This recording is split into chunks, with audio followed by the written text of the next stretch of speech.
Friday edition of Birds 365 with your Mac and Mac guy, John McMullen and Jody McDonald, that we are lucky enough to have our very own. He writes for JAKIBSports.com, The Inquirer, about 42 different boxing publications, but one of the hardest working men in journalism. Joe Santoliquito joins us here on Birds 365. What's the garb you got on? You wearing the Army today? Very nice. There we go. Army West Point weekend, guys. The Baltarage is back. Yeah. How about the Baltarage? Army, Navy, always one of the most exciting things in college football, I think.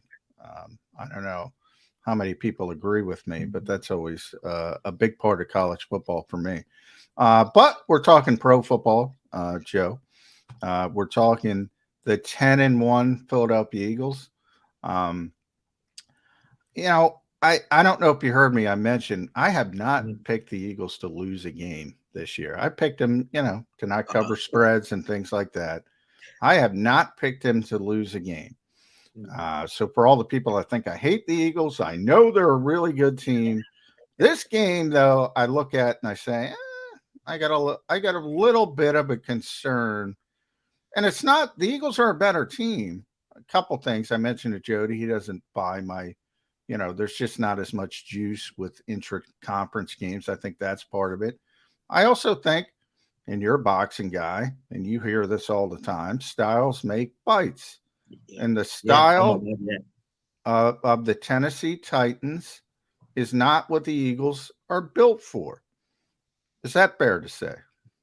Incredibly fair to say. First off, it's a style that travels well and can win in various places. It is a running, defensive-oriented style. It is a style that works obviously well with the personnel. I got a chance to meet, and I've gotten the chance to know Derrick Henry through my association with the Maxwell Club. I've been next to Derrick. Derrick has thighs the size of tree trunks. He closest to Earl Campbell since Earl Campbell. Yeah, and bigger, and possibly faster than Earl. And I loved Earl Campbell. This is a team that is incredibly well coached by Vrabel and the staff that they have there. They don't always have the best personnel, but they somehow, some way find ways to stay competitive. I think there was a game earlier this season, correct me if I'm wrong.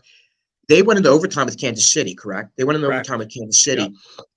Yeah, they outplayed Kansas City. But yet there was a span of time where I think they had a first down with like 5 minutes left in the first half. And then for the rest of the game, only had one more first down. Yet they somehow, some way stayed competitive with arguably the most explosive offensive team in the NFL and the Kansas City Chiefs. So they're going to have their hands full with Jeffrey Simmons, which, again, John, you know far more football than I do, but will he be the best defensive lineman that the Eagles face this season? He's so far? Up there. Yeah, he's top 5 defensive lineman in the entire league. So, it's tough to get better than Jeffrey Simmons. What I also will say, and what I like about this Eagles staff, is their ability to adjust. Coach Gannon, Coach Sirianni, they are not old school fixed on my way or the highway. They're not guys that are locked into something. I like to believe that Gannon saw the type of job that the Cincinnati Bengals did. And again, I think I counted at one time 8 or 9 in the box. Oh, yeah. Against Derrick Henry. That's not happening with the Eagles. Yeah. Well, I maybe, do you think maybe Gannon will even toy around with that look on a few occasions? No. They don't want to play that. They don't want to play that. I give John credit because he has not moved off this one iota. Not going to happen. They're not going to add an extra linebacker to the field. They're not going to put 9 guys in the box. If they are, then Reed Blankenship's going to be the most important player in this game because it's going to be the extra safety guy coming down to be in the box. Is Reed Blankenship going to be able to tackle Derrick Henry one-on-one? I'll tell you what, there were some things that I liked about what he did in the situation he was faced with against the Packers Sunday night. You look at the long touchdown by Christian Watson. I believe it was Marcus Epps that originally covered him. Yeah, Marcus got beat on the coverage. Yeah.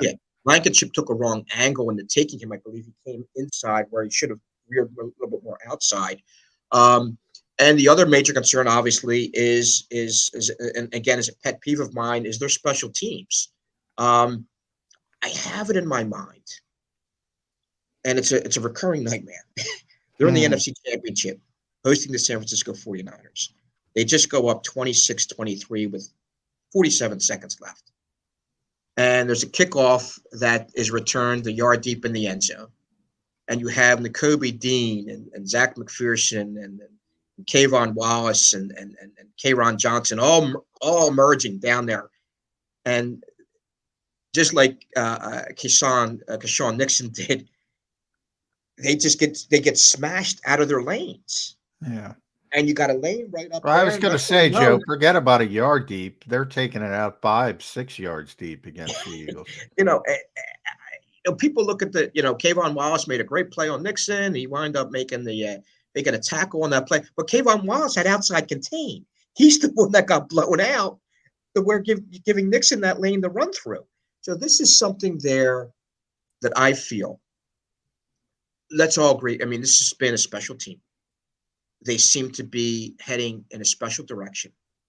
But I just can't. It's Philadelphia, and maybe it's the Philadelphia in me that's coming out. But I can't help but think it's going to be.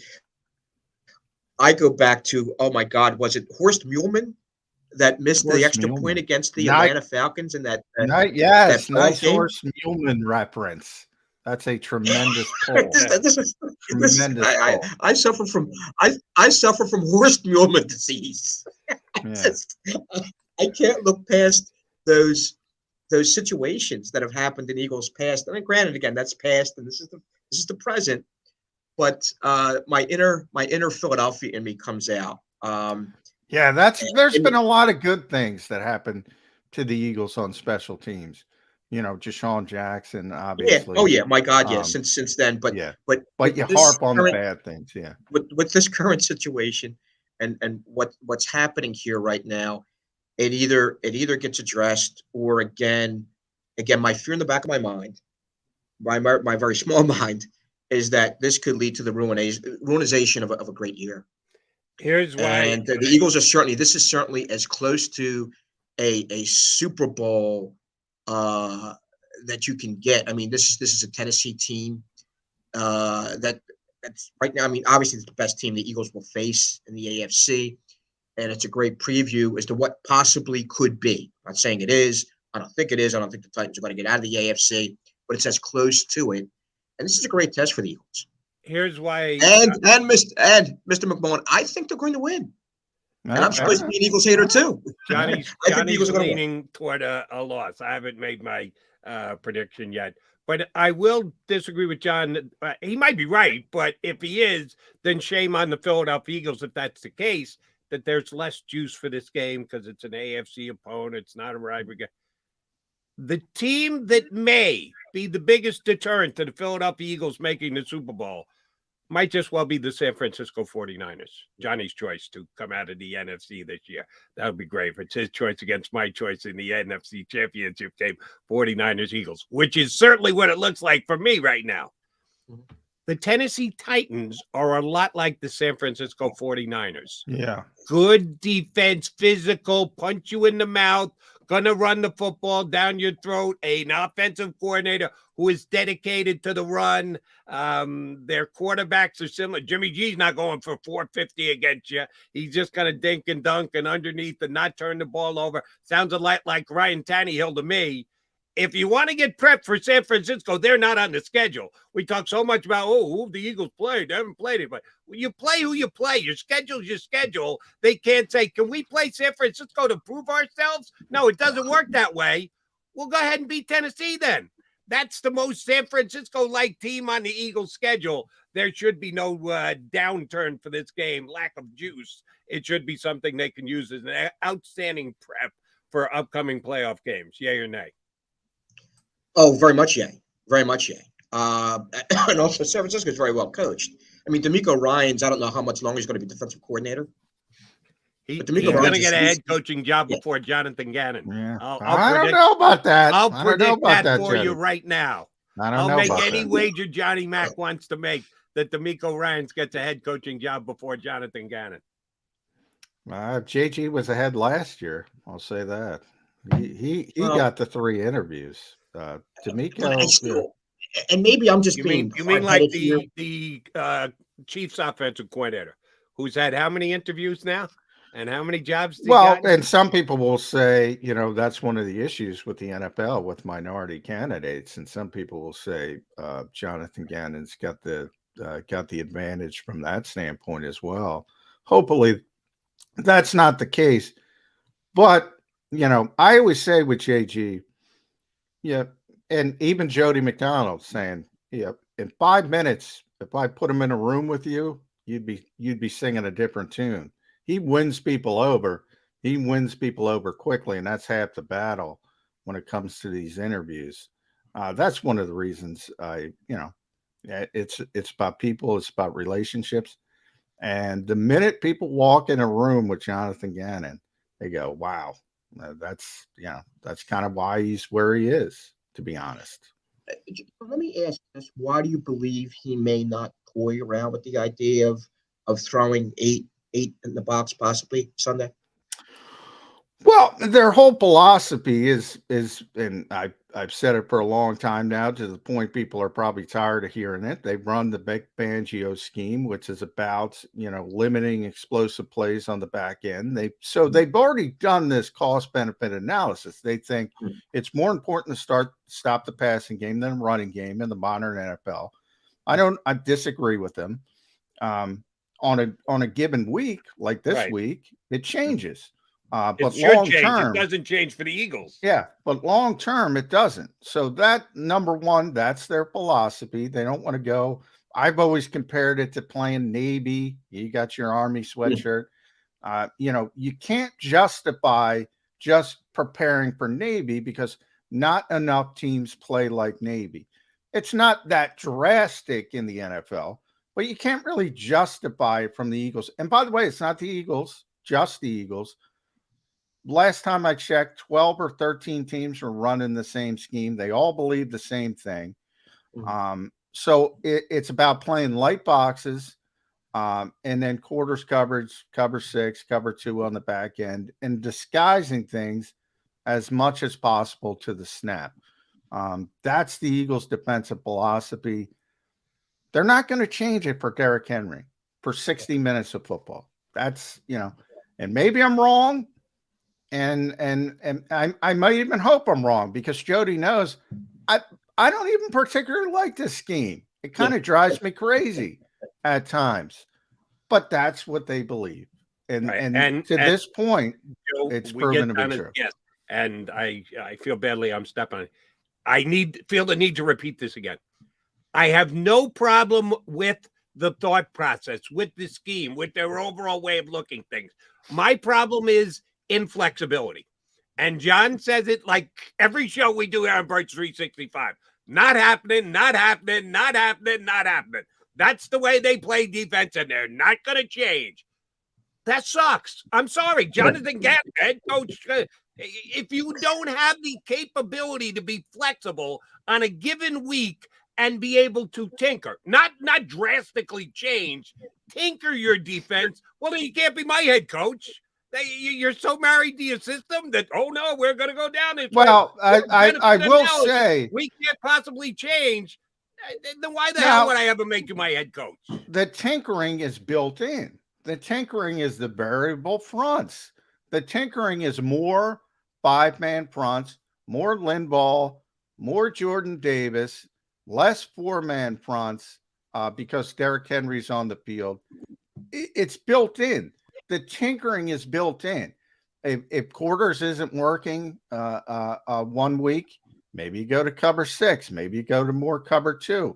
It's all built in. And from that standpoint, when you look at Vic's defense at the height in Chicago specifically, well, yeah, I want to play that defense. But, you also need Khalil Mack winning Defensive Player of the Year. And you also need Akeem Hicks being the most underrated defensive lineman in football, just blowing up plays And when you don't have that, and I'll go to Jody's Jets again, you'll see it this week with Jody's Jets and Mike White. When you don't have that and you're trying to play that defense, well, you're giving up 380 yards to Mac Jones. You're probably going to give up 350 to Mike White. So it's kind of, give me Khalil Mack and Akeem Hicks at the prime of their careers.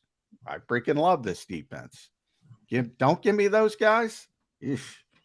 Reed Blankenship, Josiah Scott. You might have some issues. That is a great point, John. Yeah, because I'm over here and I'm thinking here, who's the personnel they bring in? Do you bring in Sean Bradley? Do you bring in the Kobe Dean, Patrick Johnson, Kayron Johnson? Who do you bring in? Who do you rotate out? How do you do? I mean, how schematically would that work if they did bring the extra linebacker in? If they did try to jam them up. Well, I mean, there's not exactly there's no buckets there to choose from. There's no buckets there. And I'll add just one more thing.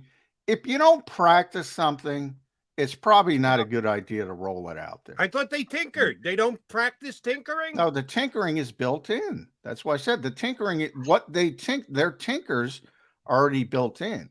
And it has to do with the variable fronts, and it has to do with the different coverages. That stuff's already built in.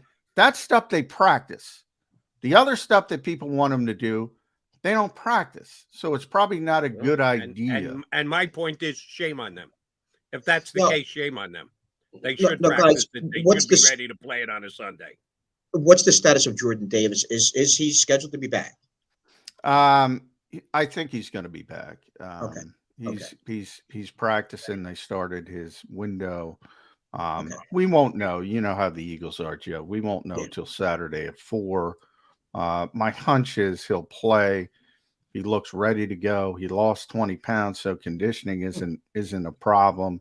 Okay. And there's no reason not to play him. And I think that makes them better because you have 2 big guys in the middle now. So you can play more 5-man fronts. And everything in the NFL is personnel driven. So the Eagles have very, very good personnel up front. And they have. I'll tell you what. There were moments in the Green Bay game, and I'm over here, and I have one of them that I made note of. Specifically, as I slowed down the play here, where Milton Williams and help me out here. Help me out with Suh's first name. I'm pronouncing Ndamukong Suh. Ndamukong Suh got completely shoved out of the way on A.J. Jones' 20-yard run. Can I say, I don't know why he's here. Great guy, by the way, Ndamukong Suh. He's got this reputation of being the scary guy and stepping on Aaron Rodgers' head. He's actually a very nice man. He's actually, but I don't know why he's here. I don't know why he's here. Linval Joseph, I know why he's here. They needed that type of player. Ndamukong Suh, he helps Fletcher Cox and limit his reps, but I thought it was an overcorrection to a weird game. Come on, they lost Marlon Tuipulotu. Somebody had to pick up the Marvin slack. Come on. That's why Ndamukong's here, John. You know that.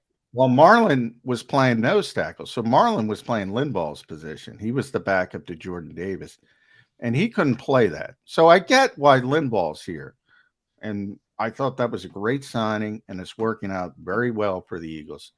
And Ndamukong Suh, like Jody and I were talking about it, throw this out to you, Joe. Somebody can't dress this week, in theory, unless you're going to carry another defensive lineman.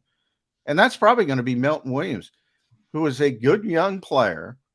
He makes some mistakes. It probably hasn't jumped off the page like people would have liked. But I think long-term, he's still a big part of this team's future and plans. And I don't want to take away reps from Milton Williams. Now, they could sit Robert Quinn. They probably should get Robert Quinn. Yeah. He's done nothing. But I don't want to take reps away from Milton Williams. Out of the 2 of them, my lean is towards Suh than Williams, because I've seen Williams again. John, there's been times where he's been completely rolled out of plays. Yeah, he's a young player. Rolled out of plays. my only issues with Suh is that he seems to come up field too often. Again, that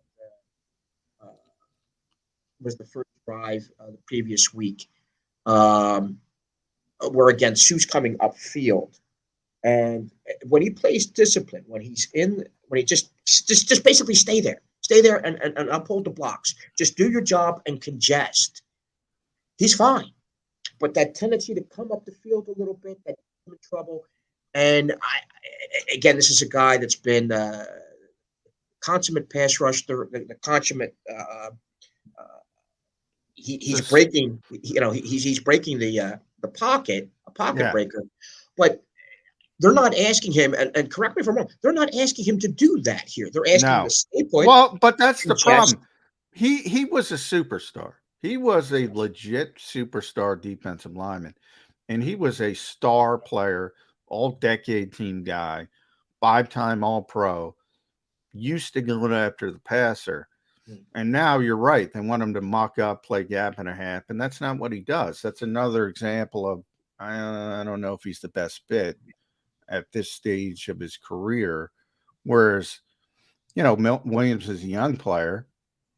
He's going to do what he's told. He's not going to freelance. He's going to, not saying he's great. But again, sometimes you have to develop these young players. How do you develop them? Well, getting reps, getting them better. And I think he was getting incrementally better. It's just a nitpick. But that's what you have to do with 10-1 teams. Mm-hmm. It's a great problem to have because you can roll out Ndamukong Suh, Fletcher Cox, Javon Hargrave, Milton Williams. That's pretty stinking good. Yeah. That is pretty stinking good. Yeah, out of the two of them, though, like I said, I'm just a little bit because I think you can still train that or coach that into Suh, even though, again, what's the saying? Leopard can't change an old dog. Teach an old dog new tricks. New tricks. 35. I don't know how many. But I will say this again. I go back to the Colts game and that opening drive, where again Suh just seemed to have that tendency to come up the field. The rest of that game, he didn't. The rest of the game, he stayed where he was supposed to stay. He congested. He made problems for John Taylor to run. And if he's able to do that and stay disciplined within himself, which I think he's very capable of doing, that could cause some problems for Derrick Henry. Again, that can cause you just want to junk up that middle to where he does not have. Because again, we all know once Derrick Henry gets going, a Mack truck can't stop. Oh yeah, you don't want him getting him at the point of attack. Yeah. And I believe he had 17 carries. I think 9 of those 17 were for a yard or less against the Bengals. And again, they stopped him at the point of attack. They stopped him before he was able to take off. Now, the other issue you're going to have is now you saw what he did against the Bengals. They slipped him out. And where I think he gained more yards receiving than he did rushing, which has been might have been the first in his career. Yeah. That's going to be a problem. That could be a problem for the Eagles on Sunday. All right, Joe, no, you got to run, but before you go, I'm going to ask you I complimented your journalism earlier, and I know you guys, and I've been saying this on the air for 30 plus years. The headline says, and then blame the writer. It doesn't always work that way. You guys don't get to write the headline. Somebody else writes the headline. If it doesn't fit the article, that's their problem, not yours. I'm going to let you do both. Give me the headline after the Eagles and the Titans. What is the Joe Santoliquito headline that will fit his game story thereafter say about the game on Sunday? Eagles shut down Henry in 21-17 victory. Okay. Oh, yeah. I like your score, but I don't know that they're going to shut down Henry. Well, I don't think so either. But I'll tell you what, shutting down Derrick Henry is maybe 100 yards, 110 yards. As opposed to what would be above his average. I don't know that you can say they're shutting him down if he's above his average.